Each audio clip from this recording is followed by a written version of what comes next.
जय हिंद फ्रेंड्स, मैं बलराम सिंह आपसे दोस्तों का अपने इस YouTube channel ignite peak academy में हार्दिक स्वागत एवं अभिनंदन करता हूं। आशा करता हूं कि आप सभी स्वस्थ व आनंद होंगे। तो पिछली क्लास में हम लोगों ने जाना कि परासरण क्या होता है, परासरण दाब क्या होता है और अर्ध पारिगामी झिल्ली क्या होती है जिसकी सहायता से परासरण की क्रिया होती है। आज की क्लास में हम जानेंगे कि परासरण दाब के नियम क्या होते हैं। तो इसकी डेफिनेशन क्या है। तो वान ट हाफ ने सन 1877 ईस्वी में प्रयोगों के आधार पर गैस नियमों को तनु विलयनों पर लागू कर कुछ महत्वपूर्ण नियमों का प्रतिपादन किया, जिसे परासरण दाब के नियम कहते हैं। यानी एक वैज्ञानिक थे जिनका नाम था वान ट हाफ। उन्होंने जो गैस के नियम है उसको तनु विलयनों पर लागू करके अपना एक नए नियमों का प्रतिपादन किया, जिसे हम क्या कहते हैं, जिसे हम कहते हैं परासरण दाब के नियम। ये नियम कितने हैं। तो जैसे गैस के नियमों में मुख्य रूप से 3 नियम थे, आपके बायल्स का नियम, चार्ल्स का नियम और अवोगाद्रो का नियम। उसी तरीके से जो आपका ये परासरण दाब के नियम है, इसमें भी उन्हीं 3 नियमों की कंपेयर तनु विलयनों के परासरण दाब से की गई है और फिर वहां से जो समीकरणें निकलती हैं उन समीकरणों को आपस में जोड़ करके परासरण दाब के फार्मूले को निकाला जाता है। तो सबसे पहला नियम आपका क्या है, ये नियम निम्नलिखित हैं। सबसे पहला नियम है बायल वान ट हाफ नियम। तो बायल वान ट हाफ नियम क्या है। इस नियम के अनुसार स्थिर ताप पर किसी तनु विलयन का परासरण दाब उसकी सांद्रता के समानुपाती होता है। यानी अगर टेम्परेचर स्थिर रहे तो जो तनु विलयन का परासरण दाब होता है वो उसकी सांद्रता के समानुपाती होता है। सांद्रता क्या होती है, किसी विलयन में घुले हुए विलेय के कणों की संख्या को ही सांद्रता कहते हैं। यानी इसे हम लिख सकते हैं, जो परासरण दाब होता है उसे पाई से लिखते हैं और ये किसके समानुपाती हो जाएगा, ये सांद्रता के समानुपाती हो जाएगा। सांद्रता को लिखते हैं सी से। चूंकि जो सी होता है ये 1/v के बराबर होता है।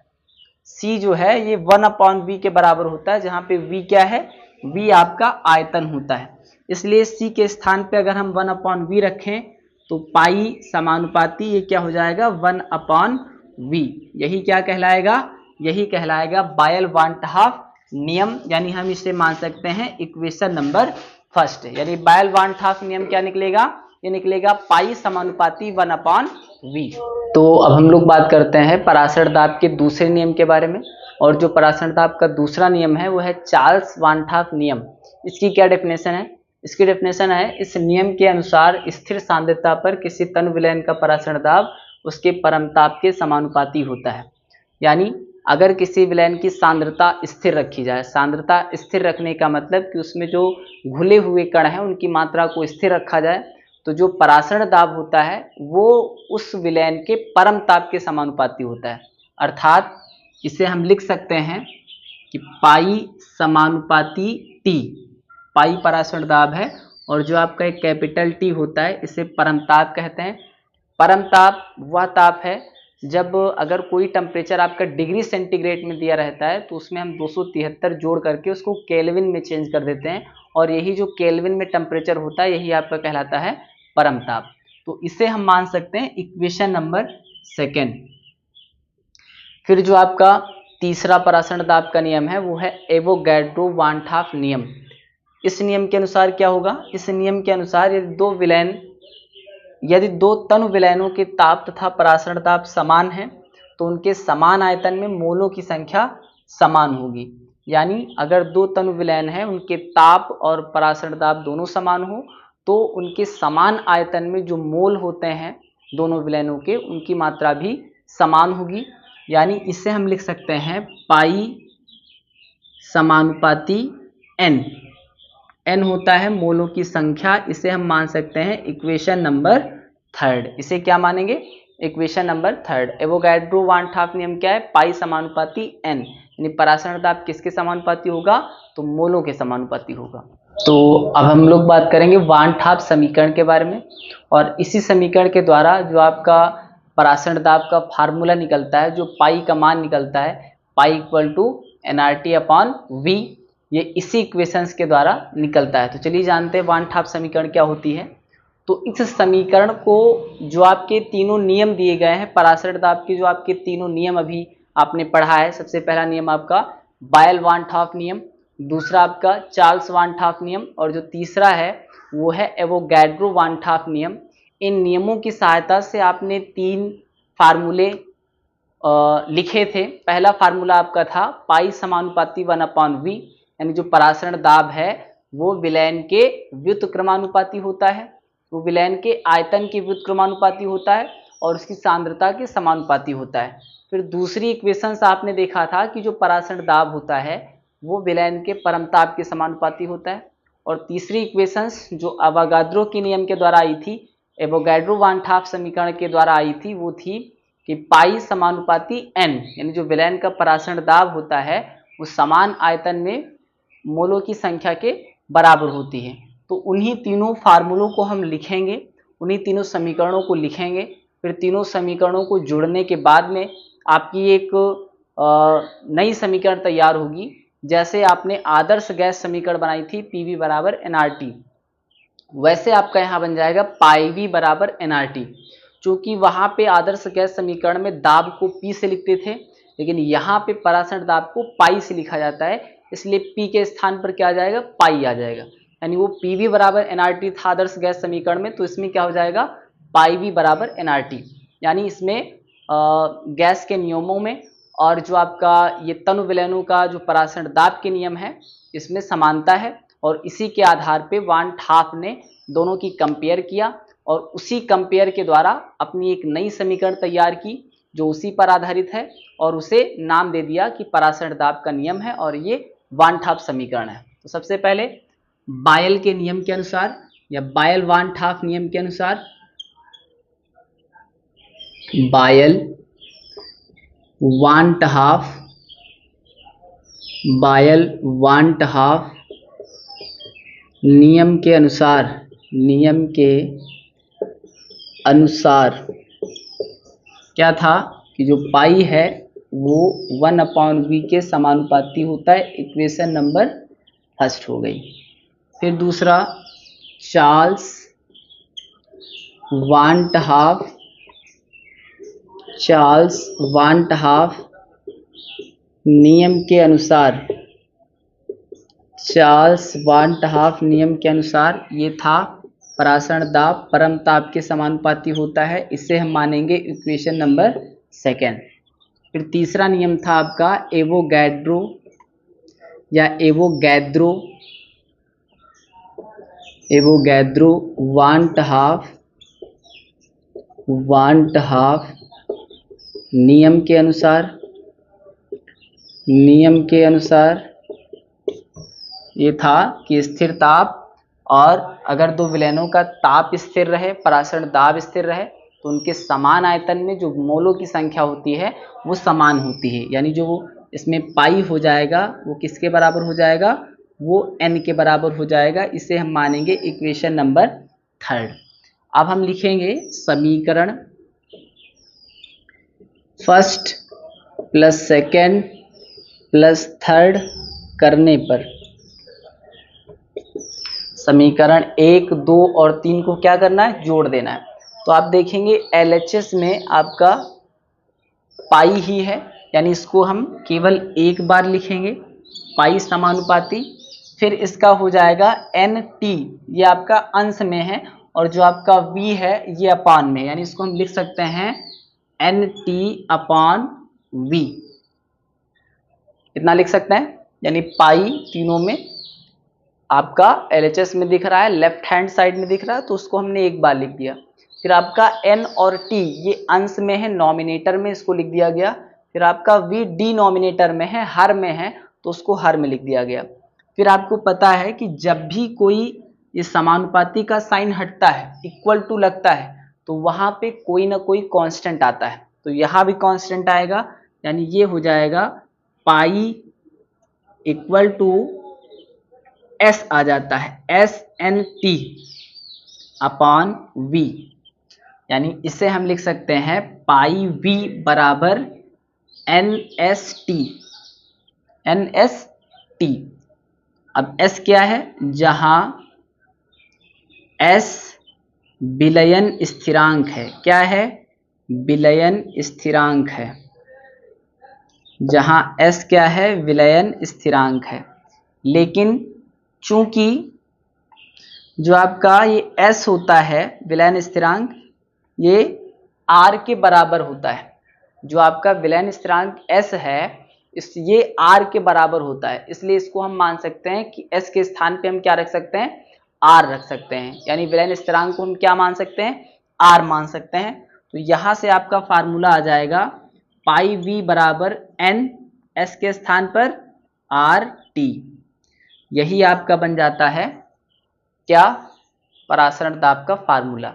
अब n क्या है, n मोलों की संख्या होती है, n मोलों की संख्या होती है, तो यहां से आप n के स्थान पे W/m रख सकते हैं, क्योंकि मोल निकालने के लिए आप फार्मूला लगाते हैं भार बटे अणुभार। तो इसके आगे देखेंगे, यानी ये हो जाएगा, इधर इसको किए दे रहे हैं कि पाई v बराबर n के स्थान पर क्या रखना है, n के स्थान पे रखना है W/m और r t। फिर उसके बाद में जो आपका ये v है ये इनटू में है, v कहाँ पे है, इनटू में, ये इक्वल टू के दूसरी साइड में जाएगा तो अपान में चला जाएगा, यानी ये हो जाएगा pi equal to WRT upon mv। ये आपका परासरण दाब का फार्मूला निकल आया। तो अभी आपने एक फार्मूला निकाला परासरण दाब का, pi equal to WRT upon mv। अब उस फार्मूले का उपयोग करके आपको परासरण दाब का मान निकालना है। तो क्वेश्चन आपका एक दिया गया है, उस यूरिया अणुभार 60 विलयन का 25 डिग्री सेंटीग्रेड पर परासरण दाब ज्ञात कीजिए जिसके 100 सेंटीमीटर क्यूब में यूरिया के 5 ग्राम घुले हों। तो किसी भी न्यूमेरिकल को सॉल्व करने से पहले आपको ये देखना होता है कि उस क्वेश्चन में क्या क्या दिया गया है और उसको उसके सिंबल के अकॉर्डिंग लिख देना होता है। फिर आपको उसका फार्मूला लिखना होता है और उस फार्मूले में उन सभी की वैल्यूज़ को रख करके सॉल्व करना होता है और आपका जो अभीष्ट मान होता है वो निकल आता है। तो इस क्वेश्चन में सबसे पहले देखेंगे क्या क्या दिया गया है। तो इसमें दिया गया उस यूरिया अणुभार 60, यानी सबसे पहला आपका जो दिया गया है वो अणुभार दिया गया है और अणुभार को लिखते हैं कैपिटल M से। कैसे लिखते हैं, कैपिटल M से दिया गया 60। फिर जो आपका टेम्परेचर है वो दिया गया है 25 डिग्री सेंटीग्रेड, लेकिन डिग्री सेंटीग्रेड है इसको हमको परम ताप में चेंज करना है, यानी कि इसमें 273 जोड़ेंगे तो ये आपका जो आएगा वो केल्विन में आएगा और वही हो जाएगा आपका परम ताप। तो 5 3 ये हो जाएगा 8 और 2 और 7 जोड़ेंगे तो 9 और 2 यानी 298 केल्विन, ये आपका निकल के आएगा परम ताप। फिर तीसरा आपका दिया गया है जिसके 100 सेंटीमीटर क्यूब में, यानी जो आयतन दिया गया वो दिया गया 100 सेंटीमीटर क्यूब और इस आयतन को आपको लीटर में चेंज करना है। तो लीटर में चेंज करने के लिए 1000 से भाग देना पड़ेगा, 2 जीरो से 2 जीरो कट जाएगा और अभी आएगा 1/10। 1/10 को लिख सकते हैं 0.1 लीटर। क्या लिख सकते हैं, 0.1 लीटर। फिर उसके बाद में यूरिया के 5 ग्राम घुले हैं, यानी कि यहाँ पे दिया गया W बराबर 5 ग्राम। फिर जो R होता है जिसे विलयन स्थिरांक कहते हैं उसका मान होता है 0.0821 लीटर ATM अपान मोल केल्विन। मोल केल्विन ये इसका मात्रक होता है और मान होता है। मान कितना होता है 0.0821 और इसका मात्रक होता है लीटर वायुमंडल। जो परासरण दाब का मात्रक होता है वायुमंडल ATM शॉर्ट में लिखते हैं, अपान में मोल केल्विन। अब जो फार्मूला होता है परासरण दाब का निकालने का वो होता है पाई बराबर WRT अपान mv। अब इस फार्मूले में आपको सभी का मान रख देना है। तो W कितना दिया गया है, W दिया गया है 5 ग्राम। R का मान कितना है, R का मान है 0.0821। T का मान कितना है, T का मान है 298 अपान M कितना है, M है 60 और V कितना है, V है 0.1। अब यहाँ पे देखेंगे 2 4 संख्यावार दशमलव लगा हुआ है और यहाँ पे 1 संख्यावार दशमलव लगा हुआ है। तो अगर हम यहाँ पे 3 जीरो बढ़ा दें तो ये भी 4 संख्यावार दशमलव हो गया और अंश में भी 4 संख्यावार में दशमलव दिया गया है। तो अब आपका ये दशमलव से दशमलव कैंसिल हो जाएगा, दशमलव से दशमलव कैंसिल हो जाएगा। फिर अब इसको काटेंगे तो ये आएगा 5 से इसको काट देंगे तो 5 एकम 5, 5 दूना 10 यानी 12 हो गया। फिर इसको हम काट देंगे 2 से तो 2 छंग 12 और ये कट जाएगा 2 एकम 2, 2 चौको 8 और 2 नौ 18, 149। फिर यहाँ पे देखेंगे क्या ये 3 से कटेगा, 3 दूना 6, 2 बचेगा, 3 सत्ते 21, ये नहीं कटेगा। यानी कि अब ऊपर क्या बचा, ऊपर बचा 821 गुणे 149 बटे नीचे कितना है 6 गुणे 1000, 6 गुणे 1000।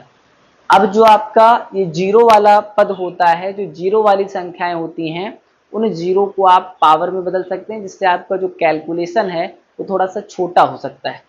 तो सबसे पहले आप जो अंश में संख्याएं दी गई इनका गुणा करेंगे, 821 और 149 का गुणा करेंगे तो ये आएगा 9 एकम 9, 9 दूना 18 और 9 अठी 72 और 1 73, 4 एकम 4, 4 दूना 8, 4 अठी 32, 1 2 8 9 8 4 12, 8 3 11, 1 12, 1 13, 2 2 4 7 11 और 1 12, 8 3 11, 1 12 यानी 12 23 29 से आपका आ गया 12 23 और 29 अपान में 6 गुणे 10 की पावर 3।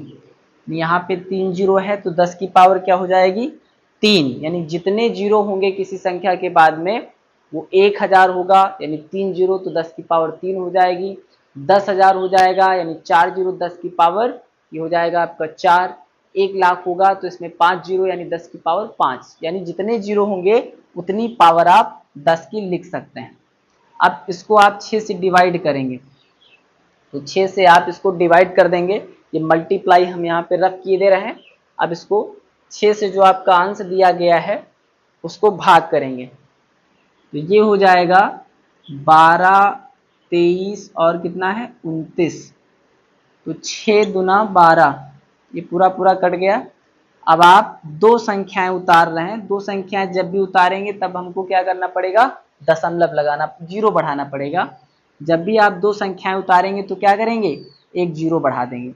अब ये जाएगा 6 त्रिक 18, कितना बचा 5, फिर 2 उतारेंगे 52 हो गया, फिर 6 अठे 48, फिर कितना बचा 4 बच गया। अब आप 9 उतारेंगे, फिर 6 अठे 48, फिर 1 बचा, फिर आप क्या करेंगे दशमलव लगाएंगे और एक जीरो बढ़ाएंगे, फिर हो जाएगा 6 एकम 6 यानी बचेगा 4, अब आप छोड़ देंगे, यानी ये कितना आ गया, तो ये आ गया 203, फिर 8 8, फिर दशमलव 1 गुणे 10 की पावर ये 3 है, बटे में प्लस की है पावर और ऊपर जाएगी ये तो माइनस की हो जाएगी। फिर इसके बाद में जब भी आप दशमलव को आगे की ओर खिसकाते हैं तो पावर आपकी किस में हो जाती है, धनात्मक हो जाती है, यानी इसे आप लिख सकते हैं 20.388। यहाँ ध्यान से देखिएगा, यहाँ से पावर आप 1 अंक 2 अंक 3 अंक ले गए, यानी कि पावर कितनी आ जाएगी 3 प्लस की आएगी, 10 की पावर 3 प्लस की, गुणे 10 की पावर ये -3 है, -3 + 3 आपका कट जाएगा। तो इस तरीके से आपका जो पाई का मान है वो कितना आ जाएगा, तो पाई का मान आ जाएगा 20.388 ATM, जिसे हम बोलते हैं एटमॉस्फेरिक प्रेशर या फिर वायुमंडलीय दाब, तो 20.388। अब इसे आप दशमलव के बाद में एक अंक तक भी लिख सकते हो, यानी इसे लिख सकते हो 20.3 या इसे आप 20.38 लिख सकते हो, और अगर आप चाहो तो दशमलव के 3 अंकों तक भी लिख सकते हो 20.388, और इसका मात्रक क्या हो जाएगा वायुमंडल, या शॉर्ट में हम लिखते हैं ATM। क्या लिखते हैं ATM। इस तरीके से आपका ये परासरण दाब का मान निकल आया। सबसे पहले परासरण दाब का फार्मूला आपको रखना है, वैल्यू निकालना है, उसको रख करके सॉल्व करना है, और इस तरीके से आपका परासरण दाब 20.388 पर वायुमंडल निकल आया। तो एक दूसरा क्वेश्चन है आपका, ये है 298 केल्विन पर 100 सेंटीमीटर क्यूब में एक अज्ञात विलेय के 3.02 ग्राम युक्त विलयन का परासरण ताप 2.55 एटीएम मापा गया। विलेय के अणुभार की गणना कीजिए। यानी इस क्वेश्चन में परासरण दाब का मान दिया गया है, विलेय का अणुभार यानी कैपिटल एम की वैल्यू निकालना है। तो सबसे पहले जो कुछ भी दिया गया उसको नोट करना है। यहाँ पे देखना 298 केल्विन है, यानी ये आपका परम ताप दिया गया। कितना दिया गया? परम ताप दिया गया 298 केल्विन। फिर जो V है ये है 100 सेंटीमीटर क्यूब, और इसको लीटर में चेंज करने के लिए 1000 से भाग देना होता है। 2 जीरो से 2 जीरो कट जाएगा, यानी 1/10 को हम लिख सकते हैं 0.1 लीटर।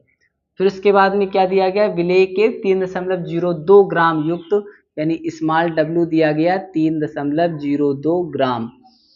फिर उसके बाद में परासरण दाब दिया गया है, यानी पाई की वैल्यू दी गई 2.55 एटीएम।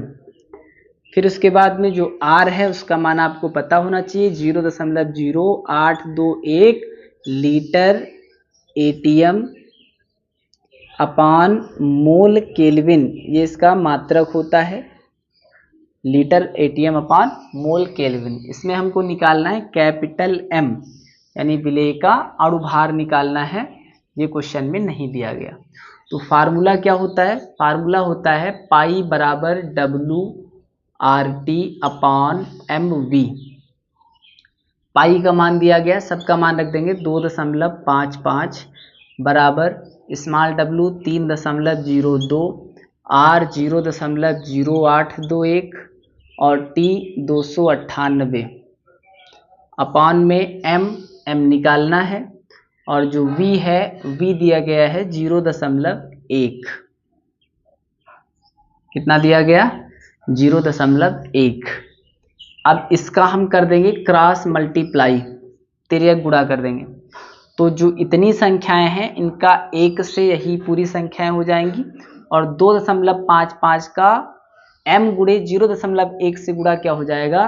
तो ये हो जाएगा 2.55 गुणे m गुणे 0.1 बराबर 3.02 गुणे 0.0821 गुणे 298। अब हमको m का मान निकालना, तो m बराबर क्या होगा? जो भी इसके गुणे में है वो इसके अपान में चला जाएगा, यानी ये आएगा 3.02 गुणे 0.0821 गुणे 298 और अपान में हो जाएगा 2.55 गुणे 0.1। दो संख्या बाद दशमलव, यहाँ पे भी दो संख्या बाद दशमलव, तो दशमलव से दशमलव कट जाएगा। यहाँ पे 4 संख्या बाद दशमलव लगा हुआ है, यहाँ पे 1 संख्या बाद दशमलव लगा हुआ है। इसका मतलब अगर हम यहाँ पे 3 जीरो बढ़ा दें तो 4 संख्या बाद दशमलव ये भी, 4 संख्या बाद दशमलव ये भी, और इस तरीके से दशमलव कैंसिल हो जाएगा। फिर उसके बाद में अब देखेंगे कि इसको अगर आपस में गुणा कर दिया जाएगा, यानी क्या बचा है? ये बचा है 302 गुणे 821 गुणे 298, यानी अगर इसको काटा जाए तो 2 से ये 1000 और 298 कट जाएगा, लेकिन यहाँ पे 0 दिया गया तो इसको हम पावर में बदल देंगे, फिर दशमलव का विस्थापन कर देंगे उसके अंकों से। तो ये आसान विधि रहेगी, और भाग देने पर या गुणा करने पर जो भी आपका एक कटेगा संख्या है उससे आपका कैलकुलेशन थोड़ा बड़ा हो जाएगा। तो अपान में क्या आएगा? अपान में आएगा 255 गुणे, इसे हम कर सकते हैं 10 की पावर 3, क्योंकि 3 जीरो हैं तो ये हो जाएगा 10 की पावर 3। अब इसका गुणा कर लेंगे 298 और 821 का, तो ये कितना आएगा? 8 9 2 2 अठी 16, 2 9 18 1 19, 2 दूना 4 1 5, 8 अठाई 64, 8 9 72, 6 78 और 8 दूना 16, 16 7 23।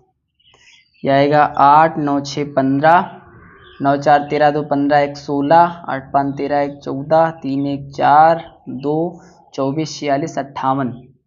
यानी इसे हम लिखेंगे m बराबर 302 गुणे 24 46 58 अपान 255 गुणे 10 की पावर 3 गुणे कितना 10 की पावर 3। अब इतना आप लोग नोट कर लें, फिर इसके बाद में कैलकुलेशन साइड में हम लोग करते हैं। इतना आप नोट कर लो।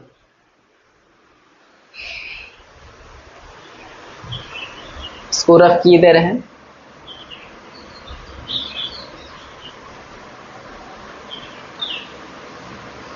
फिर इसके बाद में जो आपका ये 302 है, इसका गुणा करना है 24, 46 और 58 से। तो पहले गुणा ही कर दें, 24, 46, 58। इसका गुणा करना है 302 का। कैलकुलेशन बड़ा है, आपको घबराने की कोई आवश्यकता नहीं, बस स्टेप बाय स्टेप आपको ये देखते चलना है कि इसके बाद क्या होगा, इसके बाद क्या होगा, और मेथड समझना आपको। ये हो जाएगा 2 अठी 16, 2 पंची 10, 1 11, 2 छंग 12, 1 13, 2 चौको 8, 1 9, 2 चौको 8 और 2 दूना 4। फिर जीरो का सभी संख्याओं से गुणा तो ये जीरो ही हो जाएगा। फिर उसके बाद में 3 3 6, तो यहाँ पे कितना हो गया 3 2 5 1 6। फिर 3 से 3 8 24, 3 5 15, 15 2 कितना हो जाएगा 17, 3 6 18 1 19, 3 चौक 12 1 13, 3 चौक 12 1 13।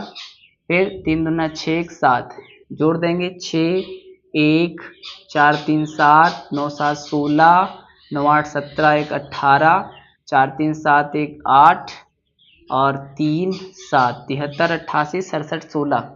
यानी ये m बराबर कितना आ जाएगा, ये आ जाएगा 73 88। फिर उसके बाद में 67 और 16। इसके अपान में क्या है, इसके अपान में है 255 गुणे 10 की पावर 3। अब ये जो आपका मल्टीप्लाई है, जो आपका एक गुणा है, इसको रख किए दे रहे हैं। यानी अब आपको 255 से जो आपकी ये अंक आए हैं, जो आपका ये अंश है, इसको भाग करना है। यानी 255 से भाग देना है 73 88 67 16। तो यहाँ पे देखेंगे 738, यहाँ पे 255। यानी अगर हम इसको 3 बार ले जाएं तो कितना हो जाएगा, 3 5 15, 3 5 15 1 16, 3 दूना 6 1 7, यानी ज़्यादा हो जाएगा। तो इसका मतलब आप इसको कितनी बार ले जाएंगे, 2 बार ले जाएंगे। तो 2 पंची 10, 2 पंची 10 1 11, 2 दूना 4 1 5, घटाएंगे तो ये 8 बचेगा, 3 से 1 जाएगा 2 बचेगा, 7 से 5 जाएगा 2 बचेगा। फिर आप ये 8 उतार लेंगे, ये हो गया 2288। अब कितनी बार ये जाएगा, अब इसको अगर हम ले जाएं 8 बार ले जा करके देखते हैं। 8 पंच 40, 8 पंच 40 4 44, 8 दूना 16 4 20। यानी अगर 9 बार करें तो कितना आएगा, 9 पचे 45, 9 पचे 45 4 49 और 9 दूना 18 4 22, यानी ज़्यादा हो जाएगा। तो 8 ही बार ले जाएंगे, माइनस करेंगे तो ये बचेगा 8, ये बचेगा 4, ये बचेगा 2। फिर इसके बाद में आपको नोट करना है 6। कितना नोट करना, 6। अब ये कितनी बार जाएगा, अब इसको ले जाएंगे 9 बार। कितनी बार, 9 बार। तो 9 पचे 45, 9 पचे 45 4 49, 9 दूना 18 4 22, घटाएंगे 6 से 5 जाएगा 1 बचेगा, 18 से 9 जाएगा 9 बचेगा, 3 से 2 जाएगा 1 बचेगा। अब आपको नोट करना है क्या, 7। अब ये कितनी बार जाएगा, अब इसको अगर हम ले जाएं 7 बार ले जाएं तो ये हो जाएगा 7 पच्ची 35, 7 पच्ची 35 3 38, तो 7 दूना 14 और 3 17, घटाएंगे 7 से 5 जाएगा 2, 11 से 8 जाएगा 3, 8 से 7 जाएगा 1। अब आपको नोट करना 1। अब ये कितनी बार जाएगा, तो अब ये चला जाएगा 4 बार। अगर इसको ले जा करके देखें 4 बार, 4 पंचे 20, 4 पंचे 20 2 22, 4 दूना 4 दूना 8, 4 पंचे 20, 4 पंचे 20 2 22, 4 दूना 8 2 10। यानी एक बार अगर 5 बार इसको ट्राई करें तब देखिए कितनी बार जाएगा, ये 10 20 आया है, 5 पच्चे 25, 5 पच्चे 25 2 27 और 5 दूना 10 2 12, यानी 11 से 5 जाएगा तो बचेगा 6। फिर यहाँ पे एक बच्चा है, यानी 11 से 7 जाएगा बचेगा 4, 46 हो गया। अब क्या नोट करना है, अब नोट करना है आपको 6। यानी 6 नोट करना है। क्या नोट करना? 6। तो ये आप 6 नोट करेंगे, आएगा 466। ये कितनी बार जाएगा? तो ये चला जाएगा एक बार। कितनी बार जाएगा? एक बार। और ये 255, यानी इसके बाद में आपको छोड़ देना है, इसके बाद में छोड़ देना है। यानी ये कितना आ गया? तो ये आ जाएगा m बराबर 28,975 और 1 गुणे 10 की पावर। ये पावर ऊपर जाएगी तो कैसी हो जाएगी? ये माइनस की हो जाएगी। ये पावर ऊपर जाएगी तो माइनस की हो जाएगी। क्या बचेगा? यानी दशमलव यहाँ पे लगा हुआ है, मान के चलना है। तो 1 2 3, यानी m बराबर आएगा 289.751, क्योंकि दशमलव को आपने 1 अंक, 2 अंक और 3 अंक तक विस्थापित किया, इसलिए पावर क्या आएगी? प्लस में आएगी। जब भी हम दशमलव को पीछे से आगे की ओर विस्थापित करते हैं, पावर प्लस में आती है। और ये पावर आपकी पहले से ही माइनस में थी, तो माइनस प्लस आपका कट जाएगा। तो m आपका कितना निकलेगा? 289.75। आप दशमलव के 2 अंक तक लिख सकते हैं, और इसका मात्रक हो जाएगा ग्राम प्रति मोल। कितना हो जाएगा? ग्राम प्रति मोल। तो अब हम लोग बात करेंगे वान ट हाफ कारक की। ये क्या होता है? तो किसी अणुसंख्यिक गुणधर्म के प्रायोगिक मान तथा सामान्य मान के अनुपात को वान ट हाफ कारक कहते हैं। यानी जो अणुसंख्यिक गुणधर्म का प्रायोगिक मान और उसका जो सामान्य मान होता है, उसका जो रेशियो निकलता है, उसका जो अनुपात निकलता है, उसे हम क्या कहते हैं? वान ट हाफ कारक कहते हैं। इसे I से प्रदर्शित करते हैं। इसका फार्मूला क्या हो जाएगा? I इक्वल टू अणुसंख्य गुणधर्म का प्रायोगिक मान अपान अणुसंख्य गुणधर्म का सामान्य मान। यानी ये वान ट हाफ कारक का फार्मूला निकल आता है। तो इस तरीके से हम लोगों ने इस चैप्टर का जो भी थ्योरी थी उसको पूरी तरीके से कंप्लीट कर लिया। इसके जो महत्वपूर्ण न्यूमेरिकल्स हैं, इसको हम लोग अगले लेक्चर में जानेंगे। तब तक के लिए पढ़ते रहिए, बढ़ते रहिए। Thank you. जय हिंद, जय भारत।